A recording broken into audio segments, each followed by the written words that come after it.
Hi, welcome. Oh, I'm not gonna say that. So today I just want to talk about anxiety because I have it.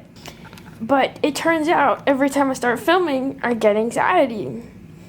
I would have thought. So this is in fact like the third time I've attempted to film this stupid thing, and I don't know if I'm gonna finish it before my camera dies. I guess we'll find out. Disclaimer, I'm not a freaking doctor. I don't actually know what I'm talking about. I'm really just recording this for my future self for whenever I have panic attacks, which is a little too often. Dang it, I moved the camera. Excuse me if this jumps back and forth a lot because I've been filming this so many times. Okay, so according to Google, the definition of anxiety is a feeling of worry, nervousness, unease, typically about an imminent event or something with an uncertain outcome. Along with that, of course, we all know what anxiety is, what it feels like. But I want to, go a little more into it and talk about the nervous system and like how anxiety works and how to kind of like make it stop, make it go away. So there are your nervous system is split into two different systems. There's the sympathetic nervous system and the parasympathetic nervous system. And no, I don't remember which one is which, so I have my notes here. So like if I stub my toe, or if I get a bruise, or if I cut my finger, if I have some sort of injury, I don't have to think about how my body will heal that. My body just does it by itself. So that's the parasympathetic nervous system. Essentially, we prefer to be in the parasympathetic nervous system because that's like when all of our bodily functions work best. Part of the parasympathetic nervous system is our ability to digest food, and like that's kind of cool, right? And then there's the sympathetic nervous system. This is when your body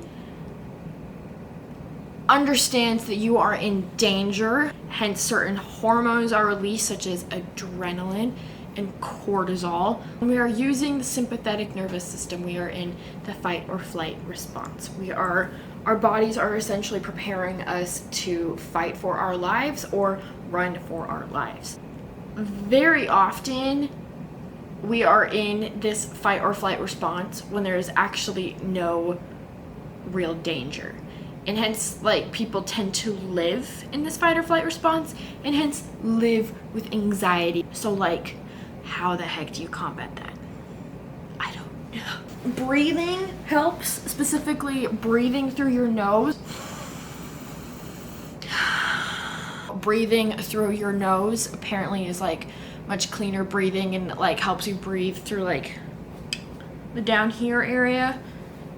That's your stomach, not anything lower. That like tells your body that you're safe, that you're good.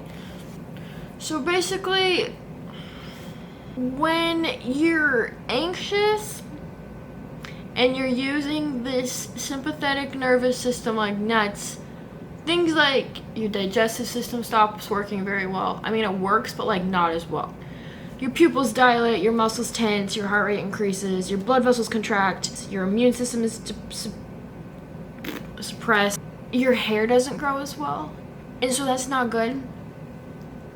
And so what I do personally to deal with that is, one, ground yourself. There was this one time this was so embarrassing for me. We were driving home, my husband and I was simply telling him about my day. And just talking about it caused me to have this whole panic attack. And I was just like, what the heck? Suddenly, like, I couldn't breathe very well. Everything started spinning. It was terrifying. And I was just shaming myself the whole time. It just kept getting worse. And so we had to pull over. I like flopped down in some like random grassy area. And my husband like fed me these strawberries. Focusing on the taste of the strawberries helped me like clear whatever the heck was going in my mind. he was just like, okay, like, how does the grass feel? How do the strawberries taste? Like, how do your clothes feel on your skin? Another thing he makes me do when I'm like freaking out about something, he's like, okay, go take a shower. Apparently he had a therapist that told him to do this, so hats off to whoever that therapist was. But he was like, okay, like, go get in the shower and turn it from like cold to hot to cold to hot. And I don't know what it does, but it helps. Another thing is CBT. That almost sounded like I was about to encourage drugs. No, it's cognitive behavioral therapy. No, why is my camera dying? Okay, I guess I have to make this quick. So cognitive behavioral therapy is basically just, maybe I should just Google the official definition. Behavioral therapy. A type of psychotherapy in which negative patterns of thought about the self and the world are challenged in order to alter unwanted behavior patterns or treat mood disorders such as depression and anxiety. I bought one of those anti-anxiety notebooks from that one little company. I'll put a link for it down below. This is not an advertisement. I just own it, and I think it's cool. What was I saying? Oh, it's basically just like talking to yourself like a therapist, but then kind of like helping you identify your thought patterns. And it might help to just like sit down and journal about it. Look at it from a sense of compassion. Really just be like, okay, you have emotions. You're a human being.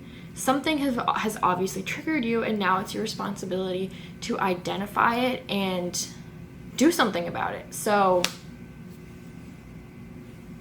that's always cool. So again, I am not a health professional in the slightest. I just want to share one more that I think is really helpful.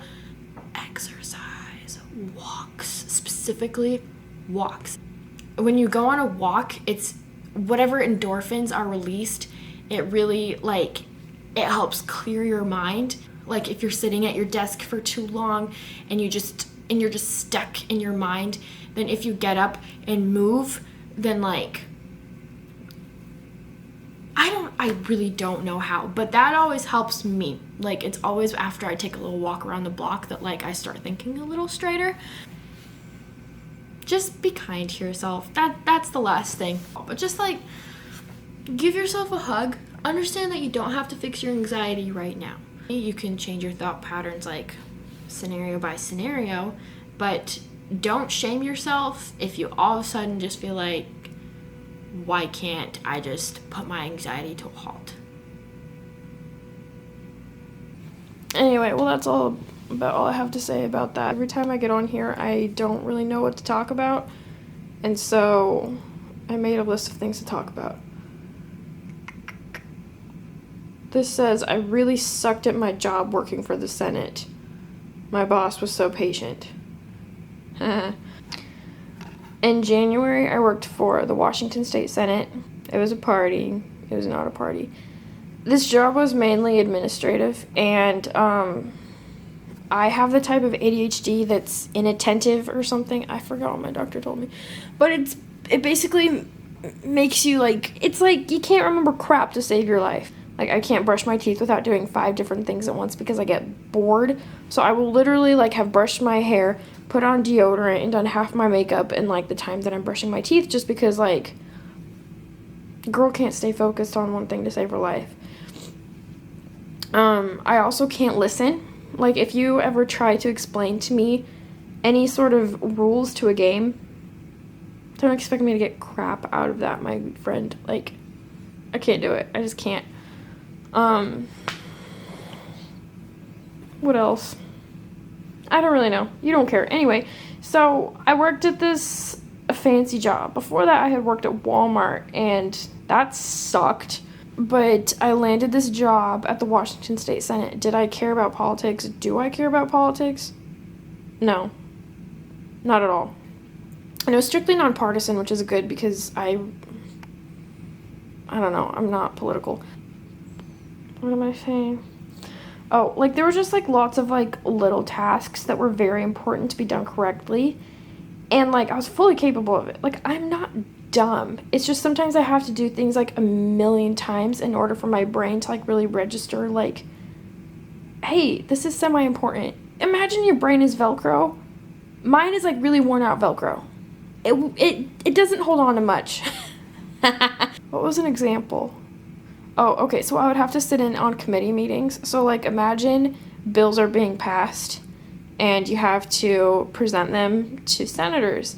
So I would be in these meetings and I would have these clipboards that I would have to like give to the senators up on the, what do you even call that? The stand? I forgot. There was a word for it. There still is. The dais. That's the word, the dais. But first, like, they vote, and all of the senators either say yay or nay. And then you hand them the clipboard after they voted. And my boss, my coordinator dude, he, like, there's this one day, I don't even remember what I was so upset about, but, like, I was wearing my mask, and I had my glasses on, because I can't see ever. And and I was like silently crying about something and no one could notice, thank heavens, because of my mask. And my coordinator handed me my clipboard, and that always meant, okay, it's time to hand the clipboard to the senator up there. And so as soon as he handed me this clipboard, I wasn't freaking listening. I went and handed the clipboard to the senator, and I didn't even realize that they hadn't voted yet. And my coordinator just kind of like, he did a lot of the head rubbing because of me. I was so embarrassed. So, that's something about me. Anyway, okay, what else do I have on here? There was this one time I got egged. Oh. Okay, there's really not much to the story. Like, that's about it. I got egged once. I was in my room. I distinctly remember I was watching Finding Dory while putting away my laundry. And then all of a sudden, and this was like late. It was like 12:30-ish. And my mom was asleep on the couch. I think she had the crayon on or something, and we were the only two like not in bed. And suddenly I heard this weird banging on my garage. And I was just like, what the heck?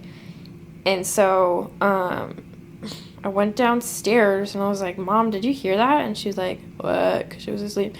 And I was like, there was like, I think something might have fallen in the garage. And she was like, what are you talking about? We go outside and there are eggshells all over my garage door. I guess I don't need to say garage door. The garage was closed, so it was the door. It was not the inside of the garage. I was just like, what the heck? And like, I'm thoroughly convinced that these people just had the wrong house, because I did not have very many friends. And I don't say that in the, like, people hated me. Like, I just, like, kind of antisocial. If you egged my house and you were mad at me, or someone in my family, like, sorry, dude. But, like, come on. Anyway, should I tell you about my life right now? It's Wednesday, September the 13th. Today's was September 11th. Never forget. What was this? I, like, almost did a peace sign. Never forget. That's not what you do when you talk about 9/11. I'm sorry. I'm in West Virginia with my husband again. We're here on business, not pleasure. We don't just come to Virginia to vacation all the time. He has work here, and so I get to hang out in a hotel room, and it's so much fun. Mainly because I get to control the heat, and there's a Starbucks right downstairs, and that is so much fun to me. My husband is bringing me Chipotle, and I'm so excited. I've been eating mainly beef jerky today and, like, almonds. I'm getting hungry. But that's all I have to say for now. Okay, I'll see you later. Bye-bye.